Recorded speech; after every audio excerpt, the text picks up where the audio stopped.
Je m'adresse au public et je lui dis ceci. Depuis le début, c'est moi qui dis la vérité. Cette semaine, la toute première question qui agitait les médias, c'était ça. Faut-il encore en parler ou faut-il parler d'autre chose? Fallait-il ou pas continuer à parler de Charlie Hebdo? La réponse s'est rapidement imposée et ce fut oui.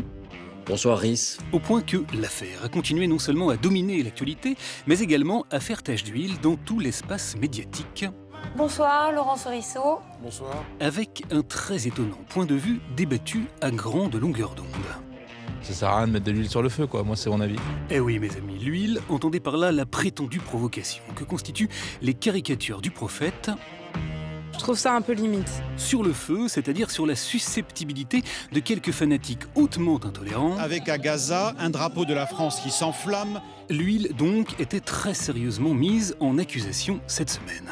Moi déjà je suis pas Charlie parce que je pense que c'est pas bien ce qu'ils ont fait. Alors c'est curieux car en voyant la tête de l'huile nous, notre arme, c'est juste de l'ironie. et la gueule du feu, Au Pakistan, on a brûlé l'effigie du mauvais président, Nicolas Sarkozy. nous, on aurait plutôt eu tendance à avoir peur du feu.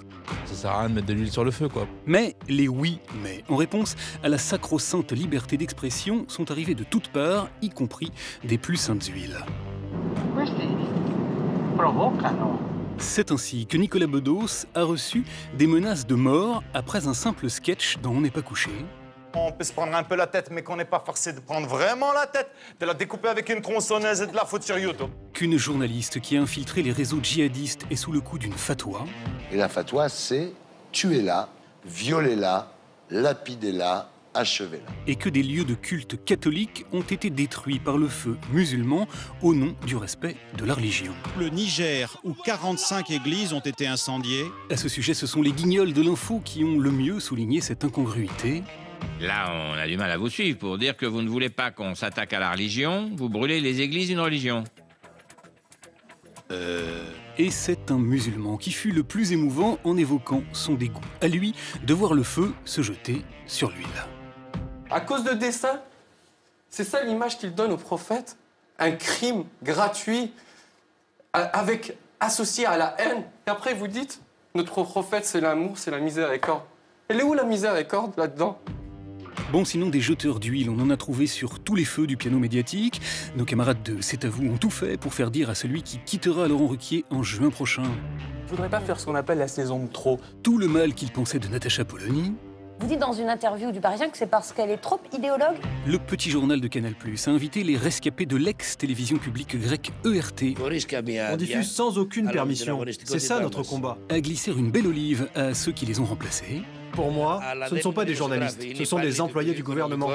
Et Nicolas Sarkozy a mis fin au climat de mer d'huile qui régnait sur toute la classe politique en badigeonnant les propos de Manuel Valls. Un apartheid territorial, social, ethnique. Comme ceci. Comparer la République française à l'apartheid, c'est une faute. Et paf, Nicolas Sarkozy qui a profité de son passage sur France 2 pour nous ressortir une formule déjà bien huilée. Nous voulons un islam de France et non pas un islam en France. Puisqu'il l'avait déjà dit à Alain Duhamel en 2006. Je veux un islam de France et je ne souhaite pas un islam en France. À Jean-Pierre Pernaut en 2011. Un islam de France et non pas d'un islam en France. Et à David Pujadas déjà en 2012, mais en s'en mêlant un peu l'huile dans les rouages.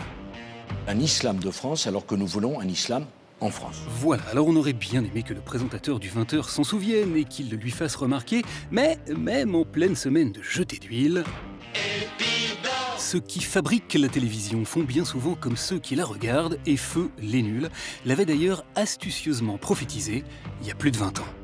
Ague la télévision, Épidore. Ague la télévision, Épidore. Ague la télévision, Épidore.